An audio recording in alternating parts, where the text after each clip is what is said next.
Hello my dear friends, I am Nurul Alam and you are watching my YouTube channel Nurul Alam Najo. Please subscribe my YouTube channel and press the bell icon. You will get notifications whenever I will upload a new video on my YouTube channel.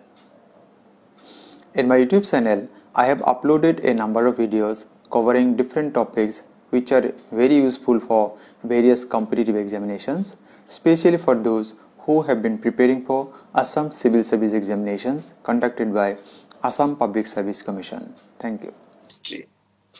And these questions are very important for Assam Civil Service examination conducted by APHC and various other competitive examinations. Dear friends, let's start today's video. And the first question is, who is known as the Grand Old Man of India? And the correct answer is Dadabhai Naoroji. Option D is the correct answer. Question number 2. Which famous traveler visited India during Harshavardhan's reign? ৰজা হৰ্ষবৰ্ধনৰ ৰাজত্বকালত কোনজন জনপ্ৰিয় পৰিব্ৰাজক ভাৰত ভ্ৰমণলৈ আহিছিল? And the correct answer is option B, Yuan Chang. Question number 3. Mahatma Gandhi gave the call do or die during the Mahatma গান্ধীৰ কোন আন্দোলনৰ সময়ত কৰিম নতুবা মৰিম এই জনপ্ৰিয় স্লোগানটি আগবঢ়াইছিল? উত্তৰটি is option C, quit India movement বা ভাৰত ত্যাগ আন্দোলন. Question number 4. When was the Rowlatt Act passed? Rowlatt আইন কেতিয়া গৃহীত হৈছিল? শুদ্ধ উত্তৰটি হৈছে option C, 1919. Question number 5. Before Delhi, where was the capital of India during the British rule? দিল্লীৰ পূৰ্বে ব্ৰিটিছৰ শাসনকালৰ সময়ত ভাৰতৰ ৰাজধানী কি আছিল? শুদ্ধ উত্তৰটি হৈছে option B, কলকাতা, যাক আমি কলকাতা বুলি জানো. Question number 6. Who delivered the famous speech Tryst with Destiny? ভাৰতৰ কোনজন ব্যক্তিয়ে জনপ্ৰিয় এটি ভাষণ Tryst with Destiny আগবঢ়াইছিল? শুদ্ধ উত্তৰটি হৈছে option B, Jawaharlal Nehru. Question number 7. Who introduced token currency in India for the first time? ভাৰতত প্ৰথমবাৰৰ বাবে টোকেন কাৰেন্সি কোনজন ব্যক্তিয়ে শুভাৰম্ভ কৰিছিল? উত্তৰটি হৈছে Muhammad bin Tughlaq. Option A is the correct answer. Question number 8. Which battle laid the foundation of the Mughal rule in India? কোনটো যুদ্ধৰ দ্বাৰাই ভাৰত শাসনৰ মোগলসকলৰ দ্বাৰা ভাৰত শাসনৰ ভেটি নিৰ্মিত হৈছিল? উত্তৰটি হৈছে option B, second battle of Panipat. Question number 9. The partition of Bengal took place in the year. Banga বিভাজন কোন চনত হৈছিল? শুদ্ধ উত্তৰটি হৈছে option D, 1905. Question number 10. Which king of ancient India is considered as the historical emperor of India? প্ৰাচীন ভাৰতৰ কোনজন ৰজাক ভাৰতৰ ঐতিহাসিক সম্ৰাট বুলি জনা যায়? শুদ্ধ উত্তৰটি হৈছে option D, Chandragupta Maurya. Question number 11. When was the first battle of Panipat fought? পানিপথৰ প্ৰথম যুদ্ধ কেতিয়া সংঘটিত হৈছিল? উত্তৰটি হৈছে 1526 and 21st of April. Question number 12. In which year was the capital of India shifted from Calcutta to Delhi? ভাৰতৰ ৰাজধানী কলিকতাৰ পৰা দিল্লীলৈ কোন চনত স্থানান্তৰিত কৰা হৈছিল? শুদ্ধ উত্তৰটি হৈছে option B, 1911. Question number 13. Who introduced railways in India? ভাৰতত ৰেল সেৱাৰ শুভাৰম্ভ কোনজন ব্যক্তিয়ে কৰিছিল? উত্তৰটি হৈছে option D, Lord Dalhousie. Question number 14. Who among the following called himself as the second Alexander? নিম্নলিখিত কোনজন ব্যক্তিয়ে নিজকে দ্বিতীয়জন আলেকজাণ্ডাৰ বুলি ঘোষণা কৰিছিল? উত্তৰটি হৈছে option C, Alauddin Khilji. Question number 15. Which one amongst the following is the oldest dynasty? আটাইতকৈ পুৰণি ডাইনেষ্টি কোনটো হয়? উত্তৰটি হৈছে option D, Maurya dynasty. Question number 16. Who was the first martyr of the Sepoy mutiny of 1857? 1857 চনৰ চিপাহী বিদ্ৰোহৰ প্ৰথমজন শ্বহীদৰ নাম কি? উত্তৰটি হৈছে option D, Mangal Pandey. Question number 17. When was the Gandhi-Arvind Pact signed? Gandhi আৰৱিন্দ চুক্তি কেতিয়া স্বাক্ষৰিত হৈছিল? শুদ্ধ উত্তৰটি হৈছে option A, 1931. Question number 18. Who is known as the Napoleon of India? ভারতের নেপোলিয়ন বুলি কোনজন ব্যক্তিক জনা যায়? শুদ্ধ উত্তৰটি হৈছে option D Samudragupta. Question number 19. From where did Mahatma Gandhi start his famous Dandi March? কোন ঠাইৰ পৰা মহাত্মা গান্ধীয়ে তেওঁৰ জনপ্ৰিয় ডাণ্ডি যাত্ৰা আৰম্ভ কৰিছিল? শুদ্ধ উত্তৰটি হৈছে অপশন বি সবৰমতী আশ্ৰম। Question number 20. জালিয়ানৱালা বাগ মাছাকাৰ occurred. জালিয়ানৱালা বাগৰ হত্যাকাণ্ড কেতিয়া সংঘটিত হৈছিল? শুদ্ধ উত্তৰটি হৈছে এপ্ৰিল 1919। ইয়াৰ লগতে আৰু এটা প্ৰশ্ন কেতিয়াবা আমাক দিয়ে যে which was the festival celebrating in Jallianwala Bagh or Amritsar Baisakhi? Question number ইয়াৰ লগত আৰু এটা question দিয়ে who commanded to fire on the common people? Answer is General Dyer. Question number 21. The first woman president of Indian National Congress was ভারতীয় জাতীয় কংগ্রেসের প্রথমজন মহিলা হওয়া নেত্রী কোন আছিল? উত্তরটি হৈছে option A any Besant. Question number 22. During whose period was the Congress resolution of complete independence passed? ভারতীয় জাতীয় কংগ্রেসে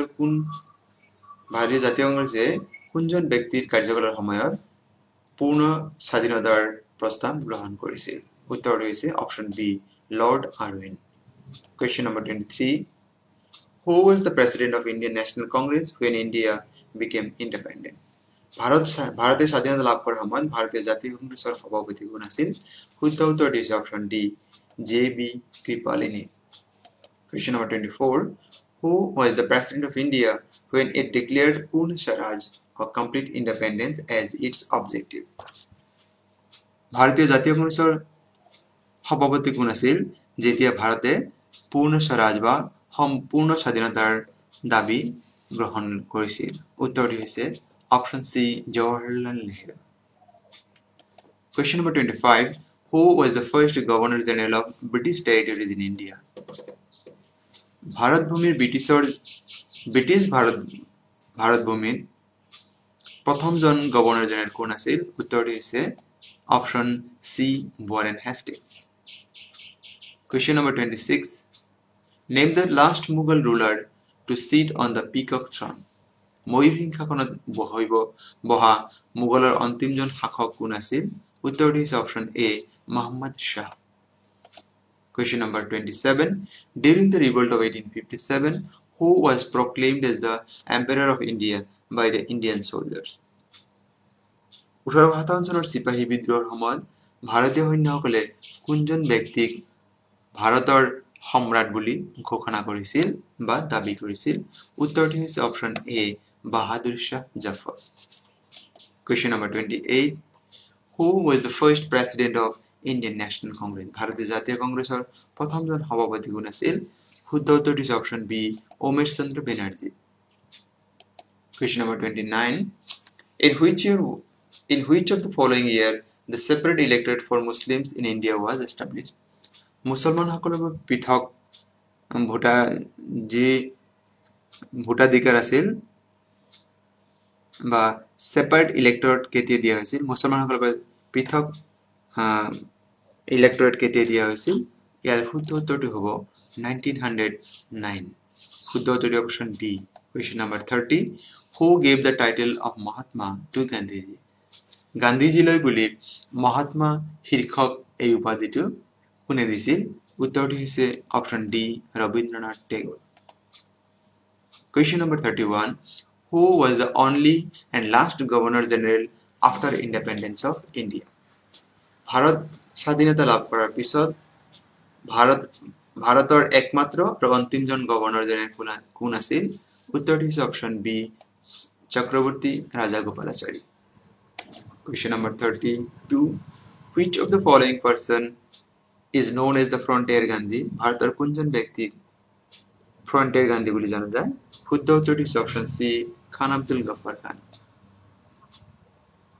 অসমীয়াত ইয়াক সীমান্ত গান্ধী বুলি কোৱা হয়। Question number 33.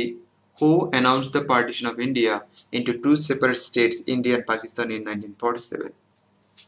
ভাৰত ভূমি দ্বিখণ্ডিত কৰি ভাৰত আৰু পাকিস্তান বুলি ঘোষণা কৰা ব্যক্তিজন কোন আছিল উত্তৰটো হৈছে lord Mountbatten option B is the correct answer question number 34 Kautilya was the prime minister of which of the following Indian ruler নিম্নলিখিত কোনজন শাসকৰ দৰবাৰত কৌটিল্য তাৰ প্ৰধানমন্ত্ৰী হিচাপে কাৰ্যনিৰ্বাহ কৰিছিল উত্তৰটো হৈছে option B Ashoka question number 35 who was the Indian ruler who is credited with building of Grand Trunk Road কোনজন ভাৰতীয় শাসকৰ কাৰ্যকালত গ্ৰেণ্ড ট্ৰাংক ৰোড নিৰ্মাণ হৈছিল উত্তৰটো হৈছে option C শেৰ Shah সূৰী question number 36 who among the following is called as the father of Indian Renaissance ভাৰতীয় নৱজাগৰণৰ পিতৃ বুলি ক'লে কোনজন ব্যক্তি বুজায় শুদ্ধ উত্তৰটো হৈছে option C Raja Rammohan Roy question number 37 who said this Swaraj is my birthright I shall have it Swaraj মোৰ জন্মস্বত্ব আৰু এয়া মই লাভ কৰিহে এৰিম এয়া কোনজন ব্যক্তিয়ে আগবঢ়াইছিল শুদ্ধ উত্তৰটো হৈছে option A Bal Gangadhar Tilak question number 38 the quit India movement started on ভাৰত ত্যাগ আন্দোলন কেতিয়া আৰম্ভ হৈছিল option C is the correct answer 8 August 1942 question number 39 who was the prime minister of England when India attained independence ভাৰতে স্বাধীনতা লাভ কৰাৰ সময়ত ইংল্যান্ডৰ প্ৰধানমন্ত্ৰী কোন আছিল শুদ্ধ উত্তৰটি হৈছে Clement Attlee option D is the correct answer question number 40 dash attended all the three round table conferences নিম্নলিখিত কোনজন ব্যক্তিয়ে তিনিওবাৰ ঘূৰণীয়া মেজমেলত ইংল্যান্ডত অনুষ্ঠিত হোৱা ঘূৰণীয়া মেজমেলত অংশগ্ৰহণ কৰিছিল শুদ্ধ উত্তৰটি হৈছে option D doctor B R Ambedkar question number 41 Rabindranath Tagore surrendered his knighthood in protest again he শব্দটো হিজ হ'ব লাগিছিল ৰবীন্দ্ৰনাথ টেগোৰে কোনটো কাৰ্যৰ প্ৰতিবাদ স্বৰূপে ইংৰাজে তেওঁলৈ আগবঢ়া নাইটহুড উপাধি তেওঁ উভতাই দিছিল উত্তৰটি হৈছে জালিয়ানৱালাবাগ মাছাকাৰ অফ 1919 শুদ্ধ উত্তৰ হৈছে option B question number 42 in Indian history which period is regarded as the age of Hindu Renaissance কোনজন কোনটো শাসন কালৰ সময়ছোৱাক হিন্দু নৱজাগৰণৰ সময় বুলি কোৱা হয় উত্তৰটো হৈছে option B Gupta period question number 43 by what name was Delhi known in the old days পুৰণি কালত দিল্লী কি নামেৰে জনা গৈছিল অপশনটো হৈছে option C Indraprastha question number 44 the island of Bombay was given to English Prince Charles II as a dowry by the Bombay দ্বীপ ইংৰাজ ৰাজকুমাৰ Charles দ্বিতীয়লৈ কোনে যৌতুক হিচাপে আগবঢ়াইছিল উত্তৰ দিছে অপশন বি পৰ্তুগীজ